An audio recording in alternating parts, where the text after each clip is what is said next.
En un contexte où la tension politique reste vive en Côte d'Ivoire, une voix continue de prôner la paix, la justice et la réconciliation nationale. Charles Blé Goudé, président du Congrès panafricain pour la justice et l'égalité des peuples, COJEP, s'impose comme un acteur clé du débat politique. Entre engagement sincère et vision panafricaine, il appelle à des élections apaisées et à une alternance démocratique, symbole d'un avenir plus juste pour tous les Ivoiriens. Vous avez récemment, depuis Yamoussoukro, lors d'une convention du COJEP, appelé à soutenir la candidature de Simone Veil Gbagbo pour l'élection présidentielle du 25 octobre. Pourquoi cet appel et estimez-vous que la candidate du MGC est aujourd'hui la voie la plus crédible pour une alternance démocratique en Côte d'Ivoire? Merci. Il faut d'abord rappeler le contexte de tout cela. Ce n'est pas M. Charles Blé Goudé qui appelle à accompagner, à soutenir et à faire campagne pour la candidate Simone Veil Gbagbo. C'est un parti politique qui, en toute responsabilité, selon les textes qui régissent son organisation, a organisé une convention au cours de laquelle il y a eu des débats. À l'issue des débats, il y a eu un vote transparent, certifié par un commissaire de justice qui était présent. Les délégués en ont ainsi décidé. Je ne fais que porter leur parole. Cela dit, je voudrais d'abord féliciter tous les autres candidats. Je veux parler de Rémi Jean Billon, qui est candidat, qui a réussi à passer le stade des parrainages, ce qui n'était pas évident. Je veux parler de la candidate Henriette Lagou, à qui je voulais ici présenter toutes mes excuses parce qu'on n'a pas pu se voir finalement. Mais l'exclu de notre vote aurait été interprété comme une exclusion.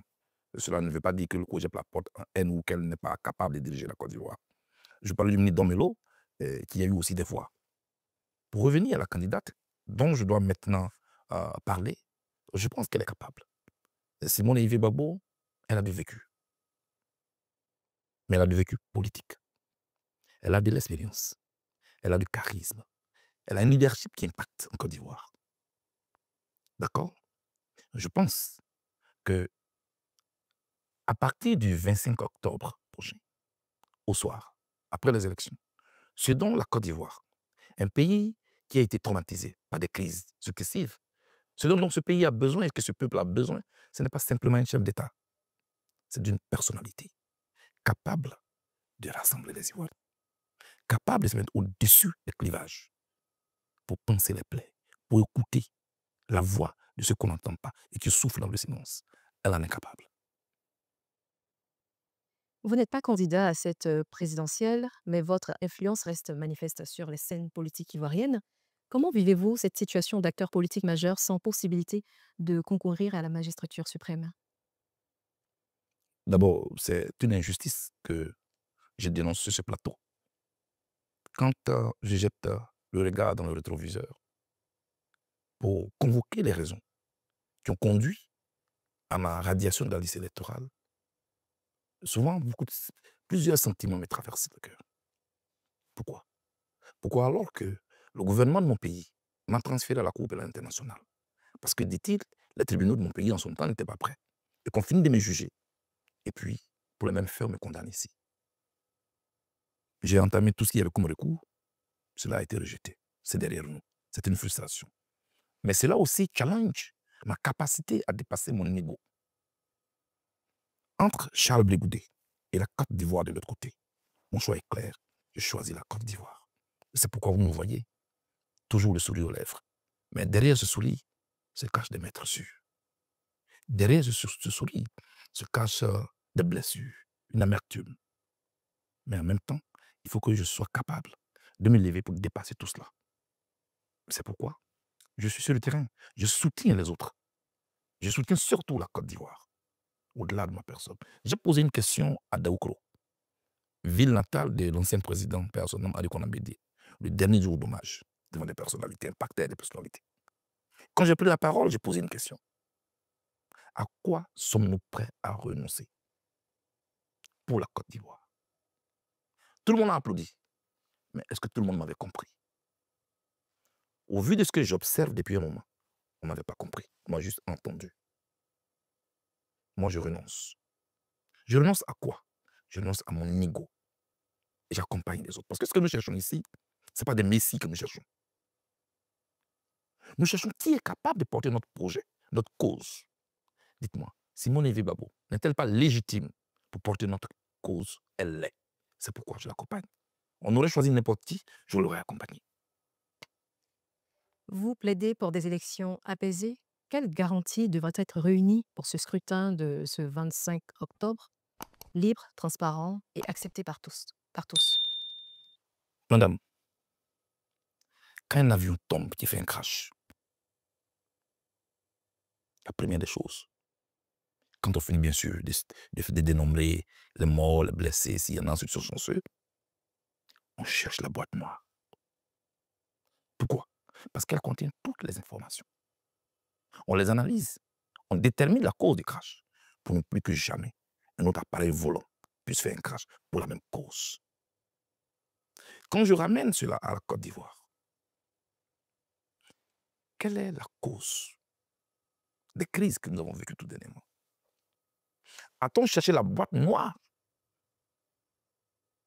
pour recueillir les informations afin d'évaluer, afin de diagnostiquer et trouver la cause des crises? Moi, j'ai trouvé cette boîte noire. Quand il n'y a pas d'élection, les Ivoiriens sont des amis, sont des frères.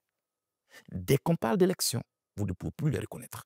La véritable raison des crises en Côte d'Ivoire, des crises politiques, des morts, des blessés, des familles endeuillées, ce sont les élections mal organisées, contestées. Il faut donc faire en sorte qu'on puisse régler cette question-là. C'est pourquoi. Comme nous sommes déjà dans le processus, il faut faire en sorte qu'il y ait un scrutin électoral crédible, transparent, une sécurisation de ce processus, qu'on ramène aux Ivoiriens le choix qu'ils auront fait dans les urnes. Il faut faire disparaître ces machines à transformer les résultats. Ça, c'est la première partie parce que nous sommes déjà dans le processus. Mais après ces élections, il faut dissoudre la commission électorale indépendante. Elle est à la base des conflits que nous vivons en Côte d'Ivoire. Je ne parle pas de M. Cuibert. Parce que souvent, quand on parle de la commission électorale indépendante, il se sent concerné. Ce n'est pas de lui qu'on parle. Il est de passage. Je parle de l'organe. Il faut donner à notre pays un organe électoral crédible, au sein duquel on n'a pas les partis politiques, mais où on a des techniciens dont la probité est irréprochable. Comment le faire? Comment le faire? Je pense qu'on peut faire appel à la candidature, avec des profils bien déterminés. Et je pense que dans ce pays, tout le monde ne vit pas des politiques. Il y a des personnalités que nous avons en Côte d'Ivoire, dont la moralité est irréprochable.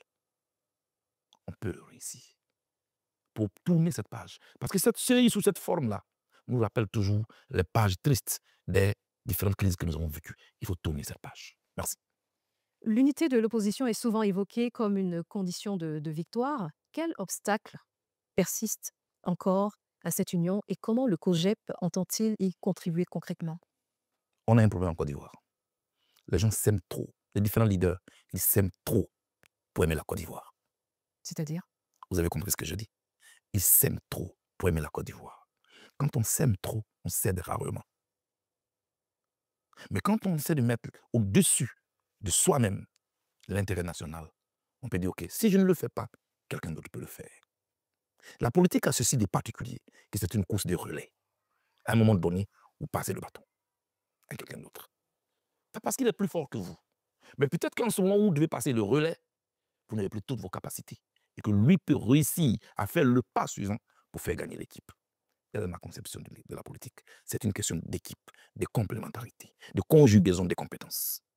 C'est comme ça que je vois les choses. Malheureusement, dans l'opposition ivoirienne, personne ne veut céder. Alors, tout le monde vient, chacun, ce qu'ils appellent ça alliance ou coalition, chacun vient avec son agenda caché.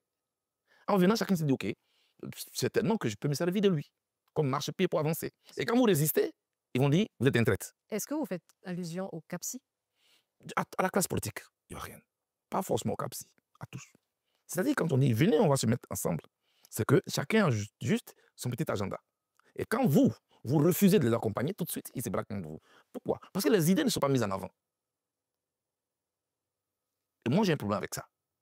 Mais, quand cela ne tienne, je pense que la véritable coalition et la Vous véritable... avez récemment annoncé soutien ce que vous venez de dire. Ah oui, oui. Ah oui, oui. Moi, je ne veux pas endommager, je ne veux pas mettre à mal les rapports que j'ai avec certaines autres autorités politiques de ce pays.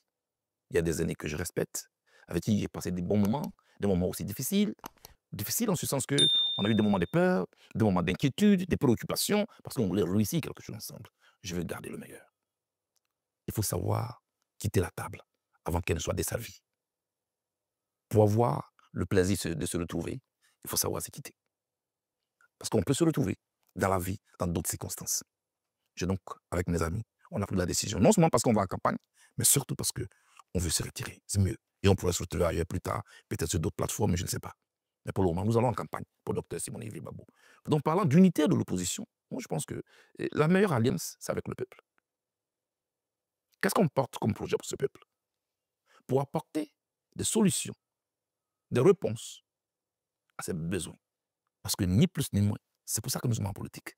Pour améliorer la vie, pour améliorer le quotidien. Voilà.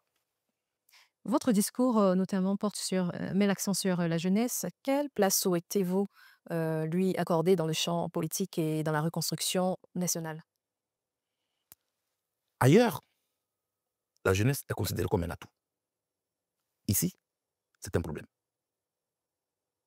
Il ne faut pas qu'on transforme l'atout de notre pays, mais au-delà de notre pays, parce que moi je suis panafricain, au-delà de notre pays, il faut éviter de transformer l'atout que notre continent a en problème. Je m'explique. Les observateurs de la politique disent que l'Afrique est un atout. Sa population est jeune, active. Mais cette population active, si à un moment donné, elle n'est pas occupée, elle n'a pas d'emploi, elle devient un problème. Il faut donc la rendre compétitive.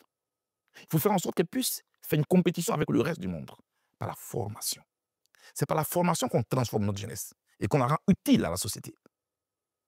Il ne faut pas seulement attendre les moments de campagne politique pour la manipuler, lui faire des projets, des promesses qu'on ne tient jamais. Ah oui, la jeunesse, c'est la prunelle de nos yeux. Ça, ce sont des slogans, ça. Mais comment on le prouve? Il faut former cette jeunesse et la mettre au travail. Et puis transformer sa mentalité. Je le dis tout de suite, être assisté n'est pas une gloire. Monsieur Charles Blé-Goudé, nous avons marqué une courte pause et on se retrouve juste après pour la deuxième partie de cet entretien exclusif sur Africa 24. Retour sur ce plateau pour l'interview exclusive avec le président du COJEP, Charles Blé-Goudé. Nous abordons dans cette deuxième partie de l'émission les priorités absolues pour restaurer la confiance entre les institutions et les questions de pauvreté. Monsieur Charles Blé-Goudé, la Côte d'Ivoire est engagée sur la voie du développement depuis la crise de 2011. Selon vous, quelles sont aujourd'hui les priorités absolues pour restaurer la confiance entre les institutions et les citoyens? Merci, là on parle de réforme institutionnelle. Et vous parlez de restaurer la confiance entre les citoyens et ces institutions-là. Quand on parle de restauration, cela veut dire qu'il y a rupture, c'est-à-dire qu'il y a manque, c'est-à-dire que les citoyens n'ont plus confiance dans les institutions. Si c'est ça, c'est qu'il y a un problème. Je prends d'abord la justice. Il faut réconcilier la justice ivoirienne avec le peuple. Parce que c'est pour lui qu'on rend les décisions de justice, pas pour soi, ni pour un régime. Quand la justice n'est plus crédible, même au niveau économique, au niveau des affaires, il y a problème. Aujourd'hui, il faut faire en sorte que le peuple de Côte d'Ivoire regagne confiance dans sa justice. Lorsque quelqu'un, un justiciable, se rend auprès des institutions judiciaires, il faut qu'il parle en toute confiance. Un pauvre, un moyennement riche, un citoyen lambda, lorsqu'il parle à la justice, il ne faut pas qu'il y ait la crainte que s'il a quelqu'un qui a beaucoup plus d'argent que lui, il a déjà perdu. En ce moment, il y a un problème. Il faut donc restaurer cette confiance-là. Pour y arriver, il faut réformer même le système judiciaire. Faire en sorte de revoir, je veux dire, les critères, le mode de désignation, d'abord, du plan du Conseil constitutionnel. Deuxièmement, le mode de notation des juges. Si c'est le politique, le ministre, qui doit noter le juge, il y a problème. Pour ne pas qu'on l'affecte n'importe comment, pour ne pas qu'on le note mal, les décisions sont donc liées aux politiques. Or, il faut la séparation des pouvoirs. Le pouvoir judiciaire doit rendre la justice en toute liberté et en toute autonomie. Le pouvoir législatif doit agir. Et l'exécutif est ailleurs. Est-ce que ce n'est qu'en Côte d'Ivoire? Je pense qu'il faut revoir tout ça. Deuxièmement, vous avez parlé d'institutions. Il y a aussi des institutions qui organisent les élections. Il faut rendre la commission électorale véritablement indépendante, et de l'opposition et du régime en place. Faire en sorte que la commission électorale soit une véritable institution libre, qui a son budget, qui ne dépend pas de la gentillesse ou de la méchanceté ou des sentiments ou des ressentiments du parti au pouvoir, quel qu'il soit. Il faut revoir tout cela, à mon avis. Alors que la Côte d'Ivoire se prépare à une nouvelle échéance électorale, le message de Charles Blé Goudé résonne comme un appel à la responsabilité collective. Pour lui, la réconciliation n'est pas un slogan, mais un impératif national. Une Côte d'Ivoire unie, forte et tournée vers l'avenir, voilà le rêve qu'il défend avec conviction. Ici Info Afrique, votre média au cœur de l'actualité du continent.